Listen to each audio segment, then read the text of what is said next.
Bom, pessoal, a gente terminou aí a nossa última parte, a aula deu uma cortada, mas a gente terminou aí falando sobre os fios, né, as bandas de tensão, e aí a gente falou que é utilizado muito a banda de tensão lá na nossa patela, principalmente em fraturas estreladas da patela, onde o paciente cai muitas vezes de joelho. Os pacientes mais idosos caem ajoelhados sobre a patela, então faz aquela explosão na patela e geralmente a única forma de segurar os fragmentos ósseos no local é fazendo esse tipo de intervenção com a banda de tensão. E aí você coloca essa patela no lugar novamente. Agora, um outro material muito utilizado, pessoal, é o fio de Kirchner. O fio de Kirchner ele é muito utilizado hoje nas fraturas ortopédicas, principalmente de braço, né, de punho, antebraço, mão, dedos. Esse tipo de fratura é muito utilizada essa correção através dos fios, né? Então, são os fios finos e rígidos, usados para estabilizar ossos fragmentados, podem ser introduzidos dentro da estrutura óssea, como na via percutânea. A via percutânea, pessoal, vocês vão ver muitas vezes alguma cirurgia que o ferro fica aparente, é esse fio de Kirchner que fica aparente sobre a pele. E aí depois, quando o osso entra no lugar, a gente faz a retirada daquele fio cirúrgico, né? Então, a gente pode ter o fio de Kirchner interno, como você pode ele ter esse fio percutâneo. Percutâneo é toda vez que você vê que ele ultrapassou a pele e aí ele vai fazer essa estabilização aí dos ossos no local dele, tá certo, pessoal? Então, pode ser utilizados também como tratamento definitivo das lesões. Tem casos de pacientes que ficam com esse fio, pessoal, para o resto da vida, né? Eu já tive alguns pacientes que tiveram, né, essa correção, principalmente lá também na patela, e aí esse paciente vai ter que ficar com esse fio cirúrgico o resto da vida. É um material que ele dificilmente tem rejeição, né, pelo material que ele é feito. Então, o fio de Kirchner ele foi descoberto e trouxe muitos benefícios aí para a área ortopédica, já que antigamente a gente via muito paciente sequelado com ossos extrusos, né, com deformidades graves, porque não tinha como estabilizar é, o osso no local dele, tá certo? E aí a gente vai passar para a próxima. Então aqui, pessoal, nós temos o fio de Kirchner, ó. Os fios aqui, ó, esse é um raio-x, né, que foi feito.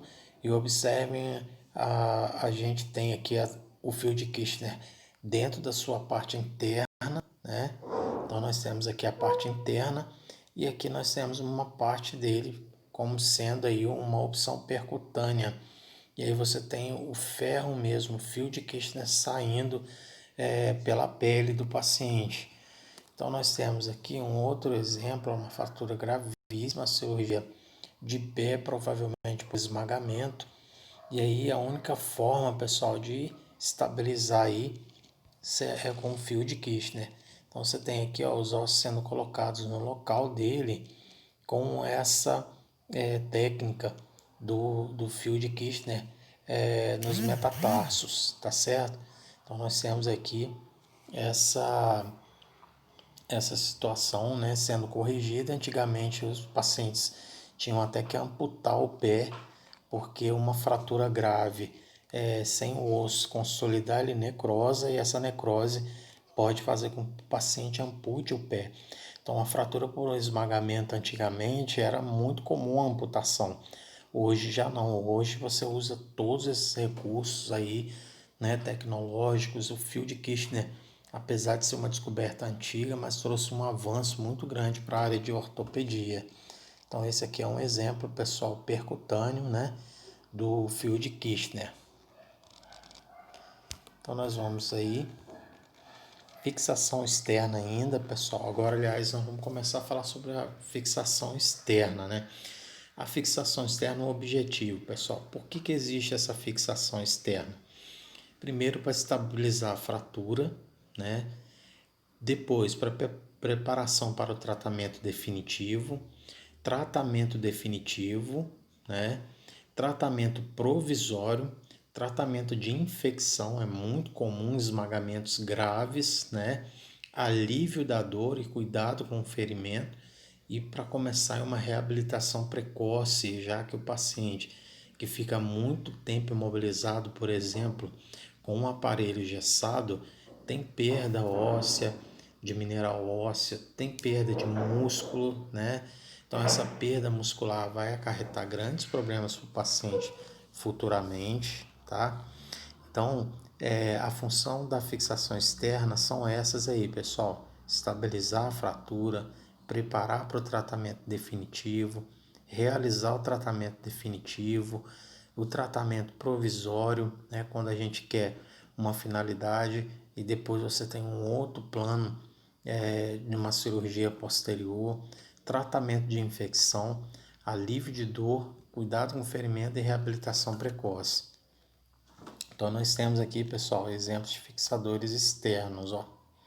Então nós temos aqui um fixador externo, né? E esse fixador externo, o objetivo dele é paralisar o osso nessa posição aí de semiflexão, pessoal. Então nós temos aí um fixador externo, vamos falar sobre cada um deles, né? Antigamente o pessoal chamava de antena de rádio, né? Então nós temos aqui um outro exemplo de fixador externo, e aí o ortopedista, pessoal, vai fazer a estabilização do jeito que ele quiser, né? Por exemplo, nós tivemos aí uma fratura de tíbia, onde foi preciso segurar a tíbia no lugar, e aí o médico vai modelando esse fixador de acordo com a posição funcional que ele quer deixar o pé. Então, igual nós temos aí, ó, o pé está com uma semiflexão, ou seja, o pé está na posição neutra. Então, o objetivo é não deixar com que o pé caia, né? E aí você tem uma deformidade causada por essa posição. Então, o ortopedista fez a cirurgia e a gente vai observar, pessoal, que essas incisões são diretamente no osso, ó. No osso, ó, está fixada lá no osso, aqui no osso também e aqui também no osso. Então provavelmente foi uma fratura muito grave, uma fratura de múltiplos ossos aí, né? Uma fratura múltipla, e essa fratura múltipla a gente tem essa finalidade de corrigir não só o osso, mas corrigir a posição funcional do pé. Então essa é a função, tá certo, pessoal? Então vamos lá. Então começamos a falar dos fixadores internos, externos, aliás, né? Então tivemos um exemplo aqui, ó, um exemplo de membro superior, um exemplo de membro inferior. E nós temos um muito famoso aí chamado Ilizarov. O Ilizarov, pessoal, o objetivo dele é o remodelamento ósseo, o alongamento do osso, correção de fratura e correção de deformidades. Pessoal, o Ilizarov, ele foi criado, né, na Rússia, principalmente na guerra. Então acontecia aquelas amputações graves, né? Por causa de bomba, por causa de estilhaço de bala, né? Por conta de amputações mesmo, os soldados ficavam com os pés pendurados, e aí eles foram inventando técnicas para tentar manter e fazer com que a pessoa não tivesse amputação. Então, Elizarov ele foi criado na Rússia durante a guerra para poder fazer a correção e não deixar que os soldados perdessem o membro por causa das causas da guerra mesmo, né? Estilhaços, bombas, e aí a pessoa ficava aí muitas vezes com várias sequelas, e o Elizarov surgiu nessa correção, para essa correção. Então tá aí, pessoal, famoso Ilizarov, né? A gente vê muitos pacientes usando essa técnica, é um aparelho muito caro, né? E a gente tem aí, acontece quando que a gente vai fazer a opção pelo Ilizarov, pessoal, o médico faz a opção pelo Ilizarov. em fraturas muito graves, em fraturas cominutivas.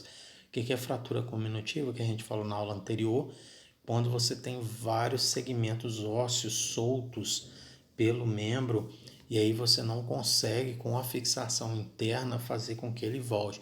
Então, cada ferro desse que você observa aqui, ó, ele tem o objetivo de posicionar o osso no lugar e não deixar que esse osso se mova de forma alguma, né? Então isso daí é uma técnica que foi e é muito utilizada aí no meio ortopédico e é muito importante porque ele é extremamente resolutivo, né? Essa resolução é quase que de 100% do paciente. Depois vai entrar a fase de reabilitação, mas a gente pode dizer aí que o paciente vai ter pelo menos da massa óssea sua recuperação praticamente a 100%, né? Então é um aparelho muito efetivo e muito utilizado aí. Pessoal, vamos para o nosso último slide agora, né? Só agradecendo mesmo. E aí a gente vai vir agora para a nossa próxima matéria daqui a pouquinho, pessoal. Então, nós vamos para a nossa última parte da aula de hoje. Até daqui a pouco.